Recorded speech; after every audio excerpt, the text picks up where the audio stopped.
going on, everybody? Welcome to another tactic here. Today we have my 4-2-3-1 target practice. Now, my 4-2-3-1 target practice in FM24, personally my favorite tactic that I made. However, it was asymmetric, and I'm definitely going to have to, with the second version of this tactic, get it to conform to being asymmetric and to be able to kind of incorporate some of those roles.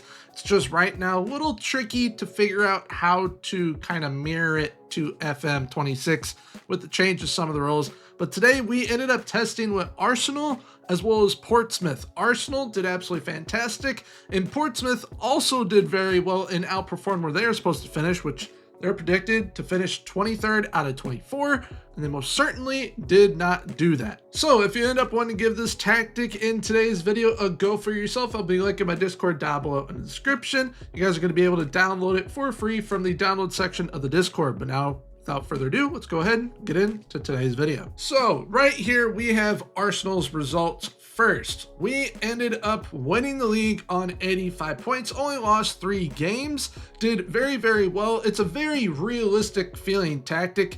It's not game breaking. This is going to allow you to kind of be Mr. Tinker Train, if you wish to do so, to where you can end up taking them from scoring 75 goals a season to potentially up to 140 goals a season, the more you kind of tinker with certain things, because there are going to be some recommendations that I give you with this tactic if you wish to incorporate them. Now, this Arsenal side also ended up winning the FA Cup, beating Manchester City in the final, and they also won the Champions League final, beating Real Madrid 2-1 in the Champions League final. So they ended up doing a treble. The only trophy they didn't win was the Carabao Cup. So the standout player for this Arsenal side, who did absolutely fantastic, best overall performer between both Portsmouth and Arsenal with this tactic, was actually Gabriel Martinelli, which I did not expect whatsoever.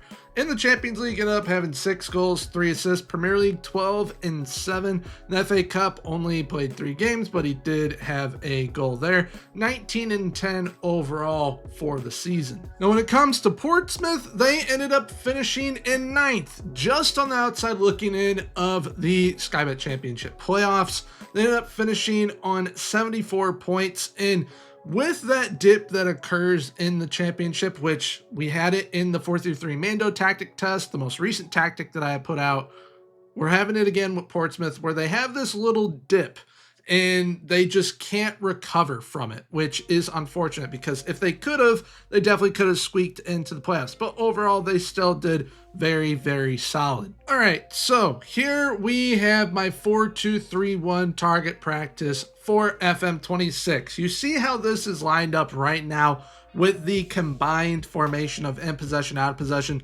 This is kind of how it was in FM24, where I had an offset shadow striker attacking midfielder here, then had the advanced forward over here. We also had an inverted fullback, inverted wingback, but this is a way more basic version, which is why we got a little bit more basic results with this, as well as some of the team instructions you are going to be able to change if you wish to do so. Same with the player instructions, which we are about to get into. So here we have the in possession and out of possession formations here for you guys. We've got the center forward up top. We got 2 inverted wingers. We have an attacking midfielder at that 10 spot, deep line playmaker with the defensive midfielder. We got 2 wingbacks, 2 ball playing center backs, and a goalkeeper for in possession. For out of possession, we have got a center forward as well as I believe it is, yes, the splitting outlet center forward. And essentially what that is it allows Martin Odegaard to be up and out a little bit, what you guys are going to see in the team instructions here in a moment. We've got 2 wide midfielders, 2 defensive midfielders, 2 fullbacks, 2 center backs, and then a goalkeeper. For in possession on the center forward for play instructions, we've got move into channels, dribble more, and shoot more often.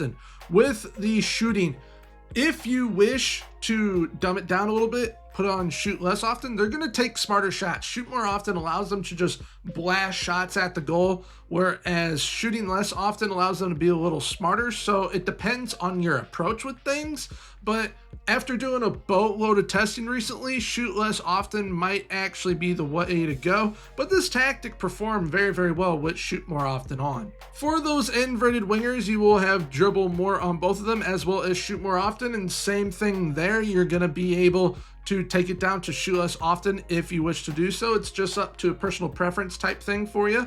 But then we will cross from the byline and crosses aimed at center as well on both of them. On that attacking midfielder, we have move into channels, dribble more, shoot more often. Once again, same instruction there. If you guys wish to change it, feel free to do so. The deep line playmaker, we have dribble more and shoot more often. On the defensive midfielder though, he is left as is, perfectly unchanged. Those wingbacks, they both have stay wider, dribble more, crosses aimed at center, and cross from the byline. The ball playing center backs both have dribble more, and that goalkeeper, just like the defensive midfielder, left unchanged. Now when out of possession, every single player aside from the goalkeeper has trigger press more often, mark tighter, and tackle harder. If you feel you are getting too many cards, go ahead and take tackle harder down to ease off tackles or even on standard. Standard is probably what I suggest so that they are still a tiny bit aggressive, but definitely if you feel you are getting too many cards, go ahead and take tackle harder off. But now that we have gone through the in possession, out of possession, player instructions, here we are with in and out of possession team instructions. First, in possession, we've got shorter passing directness, higher tempo, standard time wasting. This is something that helps you see out results, especially for a team like a Portsmouth. If you take it down to less often, it's going to run the risk of there being a few more chances against you. However, if you are a team that is an Arsenal, you're definitely going to be able to risk that. One of the main reasons I had on standard time wasting was because of testing with Portsmouth. Still allowed Arsenal to do very well. As we see, they ended up winning a treble. We've got counter attacking and attacking transition, narrower attacking width.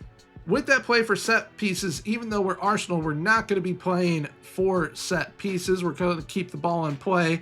With build-up strategy, we're going to play through the press. Goal kicks are mixed, but we're looking for those center backs. Supporting runs, we're going to be underlapping on the left. With those supporting runs, we're going to be looking for underlapping runs on the left, especially from that inverted winger, Mr. Bukayo Saka. With dribbling, we have got balanced dribbling, we've got balanced progress through, balanced pass reception. With patience, we're going to work that ball into the box. Shots from distance is on balance. This is another one that if you feel you're taking too many shots from outside the box, I've noticed that essentially with having it on balance at certain points, it is like having it on encourage. So if you feel you're taking too many shots from outside the box, take it down to discourage, and you're going to be doing way better with that. And then for the crossing style, it is on low crosses. For out of possession, the line of engagement is a mid block. The defensive line is a higher defensive line, more often trigger press, counter press in defensive transition, standard tackling, balanced cross engagement, balanced pressing trap, and for short goalkeeper distribution, that is going to be ticked on to yes. But now for the in possession with how we build up, this is how we look in the build up phase. Then once we are in the progression phase, and finally into the final third, very overpowered attack. And then once out of possession, we can see here with the high press, as well as the mid block, and then with the low block. And we see how wide Martin Odegaard gets. This is going to allow him to kind of draw some defenders towards him because he is a dangerous threat. We're going to have him focusing on our counter-attacking play here, and he's going to do a very good job of it because as soon as we play a ball to him, Gyökeres, Eze, Saka, Martinelli, whoever is up there with them, usually in attack, they're all going to go on that counter, and it's going to be produced by Mr. Martin Odegaard. But there we have it for today's video. Hope you guys did enjoy. Very fun tactic. I'm looking forward to making the second version of it as well. Gonna get a little bit more fancy with it. Not too fancy though, because FM26 does seem to cater towards more standardized tactics this time around.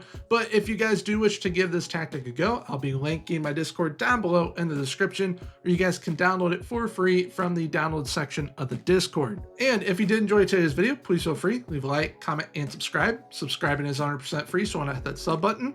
Until next time, everyone, have a good one. Bye-bye.